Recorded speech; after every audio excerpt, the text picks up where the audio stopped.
Alors, bonjour et bienvenue sur Côte d'Ivoire Economics, la chaîne de l'économie, la science de la survie. Alors, je sais que chacun de vous ici a déjà entendu parler de la BCAO, Banque centrale des États d'Afrique de l'Ouest, de la BCE, Banque centrale européenne, ou de la BCRG, Banque centrale de la République de Guinée, ou de la Réserve fédérale, voilà, la Banque centrale des États-Unis. Donc, tout cela, ce sont des banques centrales qui sont dans les pays que vous avez déjà entendu parler. Et on constate aussi que chaque pays à une banque centrale ou fait recours à une banque centrale. Alors dans cette vidéo, nous allons vous dire c'est quoi vraiment le rôle d'une banque centrale et quel est l'objectif que poursuit une banque centrale. Alors avant d'entrer dans le vif du sujet, nous allons définir d'abord ce que c'est une banque centrale. Donc il faut savoir qu'une banque centrale est une institution financière qui est chargée par un pays de gérer la politique monétaire d'un pays ou d'une zone économique. Voilà. Donc la Banque centrale va veiller à la politique monétaire d'un pays dans le cas des pays qui ont une monnaie à eux seuls, exemple le Ghana, la Guinée, le Nigeria, voilà. Et la Banque centrale va gérer la politique monétaire d'une zone économique dans le cas des pays qui se sont mis ensemble pour avoir une monnaie commune, comme la zone CEMAC, la zone CEMAC, la zone UEMOA, voilà. Donc dans ce cas-là, vous voyez qu'on a une instance qui est la BCAO et qui gère la monnaie, la politique monétaire de ces différents pays-là. Donc c'est ça la Banque centrale. Maintenant, il faut savoir que la Banque centrale a trois objectifs principaux. Et dans ces trois objectifs, nous avons celui de veiller à la stabilité des prix, veiller à la croissance économique et veiller au plein emploi, c'est-à-dire créer de l'emploi pour toutes les personnes qui sont en âge de travail. Donc vous avez là les trois objectifs de la Banque centrale. Mais aujourd'hui dans cette vidéo, nous allons nous pencher sur le premier objectif de la Banque centrale. Alors donc ce premier objectif de la Banque centrale est de veiller à la stabilité des prix. Donc nous allons aborder ce thème-là. Comment la Banque centrale gère-t-elle les prix qui sont pratiqués sur le marché et comment elle veille à la stabilité des prix. Donc sans plus tarder, on y va pour l'épisode 2 de la saison 2. Let's go. Alors donc pour ce qui est du premier objectif, celui de veiller à la stabilité des prix, il faut savoir que la Banque centrale a un outil à travers lequel euh, elle gère, elle surveille les prix sur le marché et elle veille à leur stabilité. Alors cet outil-là est appelé la politique monétaire.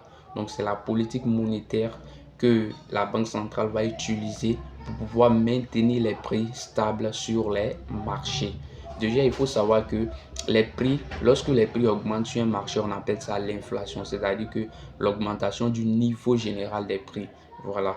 L'augmentation des prix sur le marché peut être causée par d'autres aspects. Peut-être si les coûts de production, ce qu'on prend, les entreprises prennent pour produire augmentent, ou bien les taxes augmentent, tout ça peut causer une augmentation des prix. Mais la majorité de l'augmentation des prix, c'est causé par la monnaie qui est dans l'économie. Donc on appelle ça l'inflation. C'est-à-dire que lorsque l'argent qui circule dans l'économie ou dans un pays augmente, cela entraîne l'inflation. Voilà. Donc pour gérer cette inflation-là, la Banque centrale va utiliser la politique monétaire. Donc déjà, commençons par définir la politique monétaire. C'est quoi une politique monétaire? Donc il faut savoir que la politique monétaire se définit comme étant un ensemble d'instruments et de mesures qui est mis en place par les banques centrales pour influencer l'offre de monnaie et le crédit dans une économie ou dans un pays. Donc comme on l'a dit, l'augmentation des prix est causée par la quantité de monnaie qui circule dans l'économie. Comme je l'ai expliqué lors de la saison passée, quand on a parlé de l'inflation, il faut savoir que dans une économie, si la majorité des habitants a environ 500 000 francs, les commerçants étant rationnels, lorsqu'ils savent que la monnaie qui circule dans l'économie est élevée, eux aussi, ils vont augmenter le prix de leurs biens.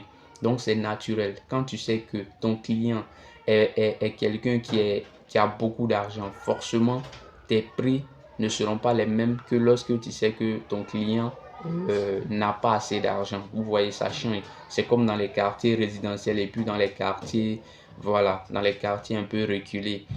Dans les quartiers résidentiels, les prix qu'on pratique là-bas, on ne peut pas les pratiquer dans un quartier où, voilà, on sait que la majorité des habitants sont en dessous de la moyenne. Voilà, donc c'est ça. Donc la politique monétaire, ça va agir sur l'offre de monnaie et le crédit. Donc c'est grâce à la politique monétaire que la banque centrale va essayer de jouer, c'est-à-dire que quand il y a beaucoup de monnaie dans l'économie, la banque centrale va retirer la monnaie. Quand il y a peu de monnaie aussi, la banque centrale va injecter de la monnaie. Donc lorsqu'il y a beaucoup de monnaie, la banque centrale va utiliser ce qu'on appelle le taux directeur.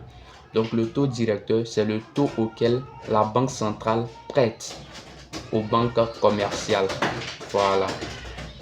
Donc il faut savoir que la banque centrale, elle ne prête pas de l'argent aux personnes, aux ménages comme moi. Moi, je ne peux pas aller à la banque centrale pour dire je veux un prêt et puis ils vont me donner. Vous aussi, quel que soit qui tu es, si tu es une personne, tu ne peux pas aller à la banque centrale pour demander de l'argent.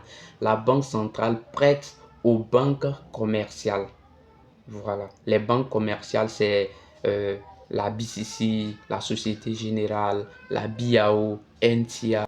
Donc, ce sont ces banques-là qu'on appelle les banques commerciales. Donc, euh, la banque centrale va prêter aux banques commerciales et les banques commerciales, elles vont prêter aux, aux individus, aux personnes. Voilà, donc c'est comme ça marche. Maintenant, le taux directeur, c'est à ce taux-là que la banque centrale prête aux banques commerciales. Donc, lorsque la Société Générale, par exemple, vient voir la BCAO pour dire je veux un prêt de 10 millions, la Banque centrale va dire ok, nous allons vous prêter 10 millions au taux directeur de 5% par exemple. Donc au taux directeur de 5%. Donc lorsque la Société Générale va prendre ce prêt-là, elle va partir dans son instance. Et lorsque une autre personne, un individu comme moi vient pour prêter de l'argent au niveau de la Société Générale, je viens, j'ai dit, bon, je veux 10 millions de francs CFA comme prêt. La Société Générale va me prêter les 10 millions à un taux d'intérêt de peut-être 7%. Voilà. Donc le taux de la banque centrale est appelé le taux directeur et le taux de la Société Générale ou d'une banque commerciale est appelé le taux euh, d'intérêt. Voilà. Donc pour que lorsque on a une augmentation des prix sur le marché qui est causée par une augmentation de la monnaie qui est en circulation, la banque centrale va augmenter son taux directeur. Donc c'est-à-dire que si la Société Générale vient prêter encore 10 millions, au lieu de 5%, la banque centrale va prêter à 10%. Donc lorsqu'elle augmente son taux directeur, ça va faire que les taux aussi vont augmenter au niveau des banques commerciales. Donc lorsque les taux vont augmenter dans les banques commerciales, ça va augmenter aussi au niveau de la banque centrale. La banque centrale poursuit un objectif, c'est-à-dire que la banque centrale veut pousser les individus qui ont beaucoup d'argent à leur position à aller épargner. Voilà. Lorsque le taux est à 5%, si vous épargnez 20 000 francs, et lorsque le taux est à 10%, si vous épargnez 20 000 francs, vous gagnez encore plus. Donc, lorsque la banque centrale va voir que la monnaie en circulation est élevée et cela pose une inflation, donc elle va augmenter les taux d'intérêt, les taux directeurs. Donc, lorsque ces taux-là vont augmenter, les personnes, les individus, les agents économiques vont être incités à aller épargner. Donc, ils savent que lorsqu'ils vont épargner, vu que le taux est élevé, ils vont gagner un bénéfice plus élevé. Donc, ils vont aller épargner. Donc, lorsque les individus vont aller épargner, donc grâce à cela, la monnaie en circulation va diminuer petit à petit. Ça va aller en épargne. Donc, lorsque cette monnaie-là diminue, les prix aussi sur le marché vont diminuer. Donc, c'est comme ça la Banque centrale joue avec les taux pour éliminer l'inflation. Lorsque les prix augmentent, la Banque centrale augmente automatiquement les taux directeurs. Donc, lorsque ça va augmenter, les taux d'intérêt aussi sur le marché vont augmenter. Donc, lorsque tout cela augmente, les individus qui ont beaucoup d'argent en leur possession vont aller investir et épargner. Donc, lorsqu'ils vont aller déposer cet argent-là en banque, cet argent-là donc ça va faire sortir, ça va extraire de l'argent dans sur le marché. Donc l'argent qui est en circulation va diminuer. Donc lorsque l'argent en circulation diminue, les prix aussi vont suivre en diminuant aussi. Voilà, donc c'est là le mécanisme pour diminuer les prix, pour chercher à stabiliser les prix sur le marché. Voilà. Alors, donc pour finir, il faut retenir que la Banque centrale est une institution financière qui gère la politique monétaire d'un pays ou d'une zone économique. Et la Banque centrale est chargée de stabiliser les prix sur le marché. Donc pour faire cela, la Banque centrale utilise un outil qu'on appelle la politique monétaire. Et dans la politique monétaire, il y a le taux directeur.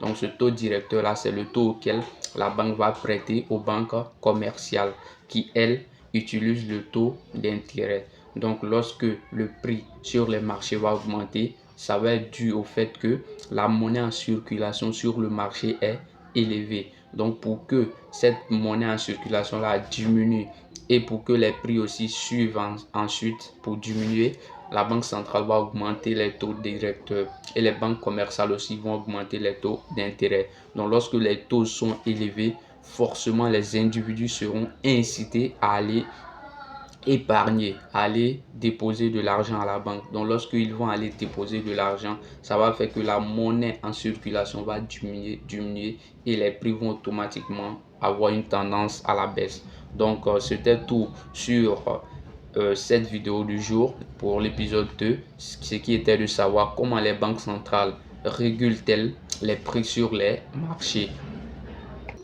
Alors donc, merci à toutes et à tous et j'espère que maintenant tu sais ce que c'est le rôle d'une banque centrale. Si tu vois la BCAO, la BCE ou la BCRG ou la Réserve fédérale, tu sais maintenant ce que c'est le rôle d'une banque centrale et comment cette banque centrale-là veille à la stabilité des prix. Si tu as d'autres questions encore que tu as besoin de poser ou d'autres choses que tu as besoin de savoir, pose-nous les questions en commentaire et restez toujours branchés sur la chaîne de l'économie, la science de la survie. À bientôt.